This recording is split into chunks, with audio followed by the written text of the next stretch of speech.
Hello friends, GPAT अड्डा academy में आप लोगों का स्वागत है।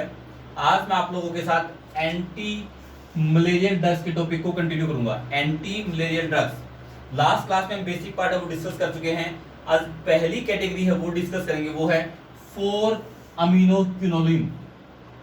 इस कैटेगरी से 3 ड्रग है वो बिलोंग करती हैं। फर्स्ट है क्लोरोक्विन, दूसरी है अमोडियाक्विन और थर्ड वन इज पिपराक्विन। इन तीनों ड्रग में सबसे ज्यादा जो इंपॉर्टेंट ड्रग है वो है क्लोरोक्विन। क्लोरोक्विन ड्रग से रिलेटेड काफी बार जीपैट, फार्मासिस्ट या डीआई के एग्जाम में क्वेश्चन पूछा जाता है। तो सबसे पहले जो इंपॉर्टेंट क्वेश्चन पूछा जाता है कि क्लोरोक्विन ड्रग है वो किस कैटेगरी से बिलोंग करती है।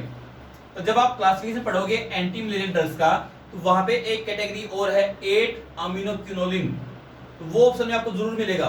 तो ध्यान रखना, क्लोरोक्विन ड्रग है वो किस कैटेगरी से बिलोंग करती है, 4 अमीनोक्विनोलिन कैटेगरी से। तो यहाँ पे जो इंपॉर्टेंट ड्रग है क्लोरोक्विन, मैं उसको डिस्कस कर रहा हूं यहाँ पे। तो पहला पॉइंट है कि ये जो क्लोरोक्विन ड्रग है वो फास्ट एंड लॉन्ग एक्टिंग है। क्लोरोक्विन ड्रग है वो रैपिडली एक्ट करती है, फास्ट एक्ट करती है, साथ में इसकी जो टी हाफ होती है वो लॉन्ग होती है, और जो हाफ लाइफ है वो कितनी होती है, 3 to 10 डेज। जो टी हाफ होती है क्लोरोक्विन ड्रग की वो कितनी होती है, 3 to 10 डेज। मींस इसकी हाफ लाइफ वो डेज के अंदर होती है, डेज में होती है, इसलिए ड्रग क्या है, लॉन्ग एक्टिंग है। तो पहला पॉइंट इंपॉर्टेंट क्या है, ये ड्रग है फास्ट एक्टिंग है, साथ में ड्रग लॉन्ग एक्टिंग है।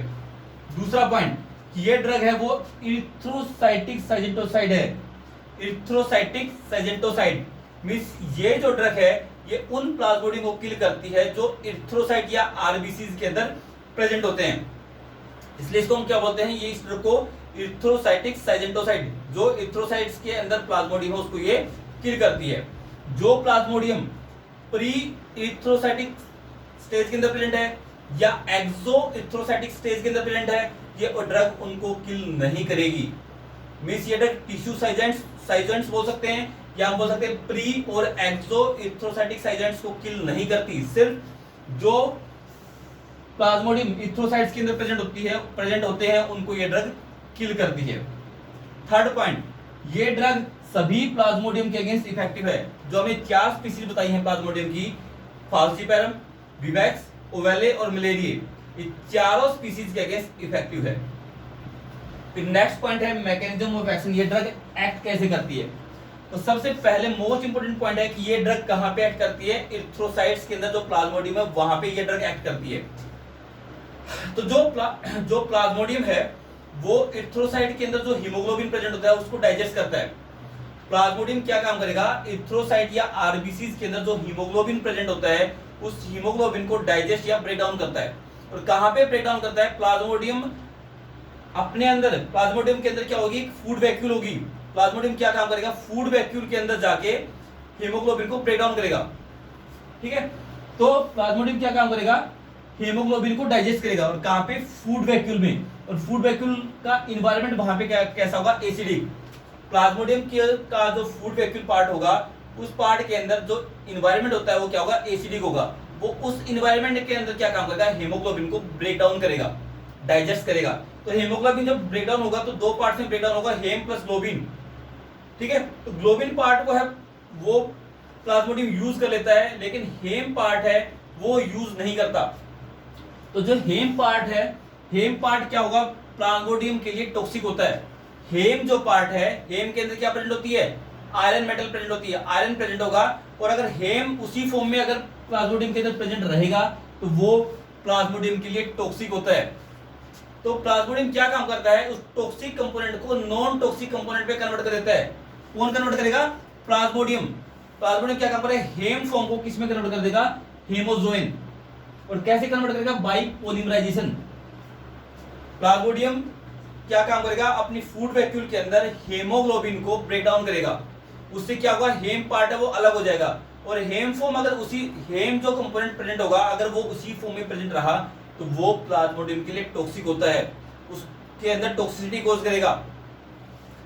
लेकिन प्लाज्मोडियम क्या काम करता है, उस हेम टॉक्सिक कंपोनेंट को किसमें कन्वर्ट कर देता है, हेमोजोइन। और हेमोजोइन क्या है, नॉन टॉक्सिक कंपोनेंट जो कि इनसोल्यूबल होता है। और इस कंपोनेंट को हम क्या कई बार क्या बोलते हैं, पैरासाइट पिगमेंट, क्योंकि प्लाज्मोडियम अपने अंदर जनरेट करता है हेम से हेमोजोइन, इसलिए हम क्या हेमोजोइन को क्या बोलते हैं, पैरासाइट पिगमेंट। क्लियर है? तो हमारी जो क्लोरोक्वीन ड्रग है वो कैसे एक्ट करती है? क्लोरोक्वीन ड्रग क्या काम करेगी? हेम जो टॉक्सिक कंपोनेंट है उससे क्या बनने वाला था? Hemozoin non toxic component by polymerization. ये ड्रग क्या काम करेगी? हेम से जो हेमोजोइन बनने वाला था उसकी पॉलीमराइजेशन को इनहिबिट कर देगी। अगर पॉलीमराइजेशन इनहिबिट हो जाएगी तो क्या होगा? हेम वो हेम की फॉर्म में ही प्रेजेंट रहेगा, मींस वो टॉक्सिक फॉर्म में ही प्रेजेंट रहेगा। और हेम के अंदर क्या प्रेजेंट है? आयरन। आयरन क्या था? हाईली रिएक्टिव होता है। वो क्या काम करता है? रिएक्टिव ऑक्सीजन स्पीसीज जनरेट करता है। ठीक है, वो क्या काम करते हैं? रिएक्टिव ऑक्सीजन स्पीसीज जो प्लाज्मोडियम की सेल मेम्ब्रेन है उनको डैमेज करता है। सेल मेम्ब्रेन अगर डैमेज होगी तो प्लाज्मोडियम क्या होगा? किल हो जाएगा। ठीक है, तो यहाँ पे जो क्लोरोक्वीन ड्रग है वो क्या काम करती है? हेम जो टॉक्सिक कंपोनेंट है उसको नॉन टॉक्सिक कंपोनेंट बनने से रोकती है। ठीक है, हेम को हेमोजेन बनने से रोकती है, जिसकी वजह से क्या होगा? हेम का जो लेवल है वो प्लाज्मोडियम के अंदर बढ़ जाएगा और हेम क्या काम करेगा? प्लाज्मोडियम की सेल मेम्ब्रेन को डैमेज करेगा। इस टाइप से क्या काम करेगा? प्लाज्मोडियम को किल करेगा। क्लियर है? फिर आता है इंपॉर्टेंट पॉइंट इसका कि ये जो ड्रग है वो largest volume of distribution show करती है। मींस क्लोरोक्वीन ड्रग का वॉल्यूम ऑफ डिस्ट्रीब्यूशन वो बहुत ज्यादा है। कितना है? More than 1300 litre, 1300 litre. तो इस पे भी कई बार क्वेश्चन पूछा था कि कौन सी ऐसी ड्रग है जिसका लार्जेस्ट वॉल्यूम ऑफ डिस्ट्रीब्यूशन है? तो कौन सी ड्रग है? क्लोरोक्वीन। और कितना है volume of distribution? 1300 litre. Next point है कि इस ड्रग का नेचर कैसा होता है? ये ड्रग एल्कलाइन नेचर की होती है। मींस ये ड्रग किसके साथ बाइंड करती है? प्लाज्मा प्रोटीन के साथ, alpha 1 glycoprotein. Acidic drug albumin के साथ बाइंड करती है, बेसिक ड्रग ग्लाइकोप्रोटीन के साथ बाइंड करती है, अल्फा 1 ग्लाइकोप्रोटीन। तो ये ड्रग एल्कलाइन नेचर की है, बेसिक नेचर की है, इसकी वजह से ये किसके साथ बाइंड करेगी? अल्फा 1 ग्लाइकोप्रोटीन के साथ। उसके बाद है नेक्स्ट पॉइंट काफी इंपॉर्टेंट है कि ये ड्रग अक्यूमुलेट होती है बॉडी के अंदर, डिपॉजिट होती है। तो कहां पे डिपॉजिट होती है? सबसे ज्यादा लंग्स के अंदर, लीवर के अंदर, किडनी के अंदर। और नेक्स्ट जो पार्ट है वो काफी इंपॉर्टेंट है कि ये ड्रग रेटिना के अंदर भी डिपॉजिट होती है। रेटिना, मेलानिन और न्यूक्लियस, न्यूक्लियाई पार्ट के अंदर भी जाके डिपॉजिट होती है। उससे अगला पॉइंट है कि इसकी जो हाफ लाइफ होती है वो काफी लॉन्ग होती है, अराउंड 3 to 10 डेज इसकी हाफ लाइफ होती है। नेक्स्ट है कि ये ड्रग है वो प्रेगनेंसी के ड्यूरेशन में सेफ होती है। मींस इस ड्रग को हम ड्यूरिंग प्रेगनेंसी यूज कर सकते हैं। और नेक्स्ट पॉइंट है ये ड्रग सिर्फ इरिथ्रोसाइटिक साइटोन्स के अगेंस्ट इफेक्टिव होती है। प्री इरिथ्रोसाइटिक, एक्सो इरिथ्रोसाइटिक और गैमेट्स के अगेंस्ट ये ड्रग इफेक्टिव नहीं होगी। ये क्लोरोक्वीन ड्रग सिर्फ गैमेट्स क्लोरोक्वीन ड्रग सिर्फ इरिथ्रोसाइटिक साइटोन्स के अगेंस्ट इफेक्टिव है, बाकी प्री, एक्सो और गैमेट्स के अगेंस्ट ये ड्रग इफेक्टिव नहीं है। क्लियर है? फिर नेक्स्ट है कि इस ड्रग के एडवर्स इफेक्ट। एडवर्स इफेक्ट क्या क्या है? कि ये ड्रग है वो नोजिया कॉज करती है, वोमिटिंग कॉज करती है। नेक्स्ट है अनोरेक्सिया, मींस भूख न लगना, इस ड्रग का साइड इफेक्ट है। फिर है कि ये ड्रग ईचिंग और रैशेस भी कॉज करती है। नेक्स्ट है कि ये मायोकार्डियल डिप्रेशन कॉज करती है, मायोकार्डियल डिप्रेशन भी ये ड्रग कॉज करती है। साथ में पेरिफेरल न्यूरोपैथी, मींस पेरिफेरल जो नर्व्स है वो डैमेज होती है इसकी वजह से, तो पेरिफेरल न्यूरोपैथी कॉज करेगी। और नेक्स्ट है प्रोलॉन्ग्ड यूज। अगर हम इस क्लोरोक्वीन ड्रग को लंबे टाइम तक यूज करते हैं तो इसके एडवर्स इफेक्ट ज्यादा होते हैं। तो सीवियर कौन सा है? कि पहला क्या है कि ये ड्रग रेटिनल डैमेज करती है, रेटिना को डैमेज करती है आफ्टर प्रोलॉन्ग्ड यूज। ध्यान रखना, रेटिना को डैमेज करेगी, साथ में क्या काम करेगी? Auditive dysfunction, means hearing loss cause करती है ड्रग। नेक्स्ट है ग्रेइंग ऑफ हेयर, जो हेयर है वो ग्रे कलर के हो जाएंगे।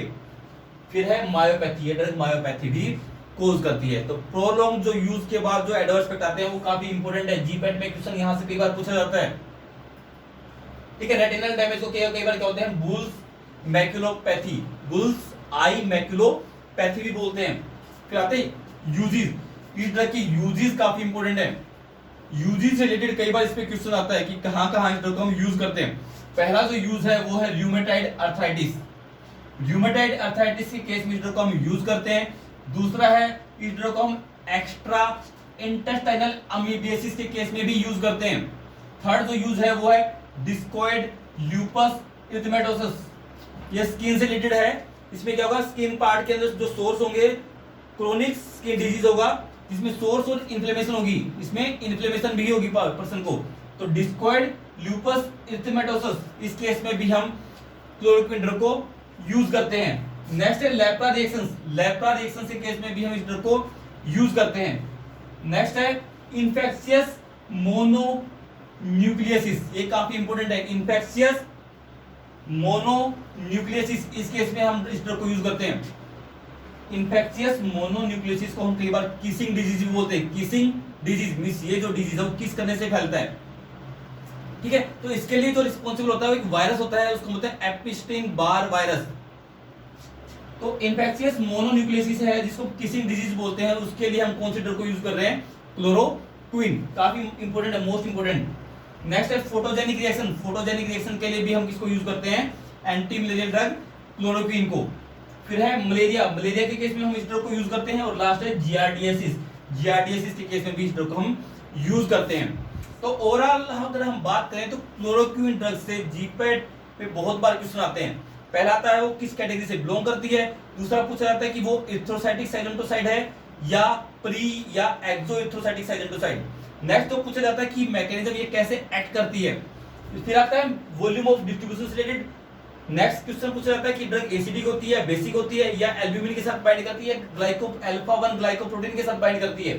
डिपॉजिट कहां-कहां होती है, मेनली रेटिना और मेलानिन इनसे रिलेटेड या न्यूक्लियाई, ये इंपॉर्टेंट पार्ट है। Half life 3 to 10 days.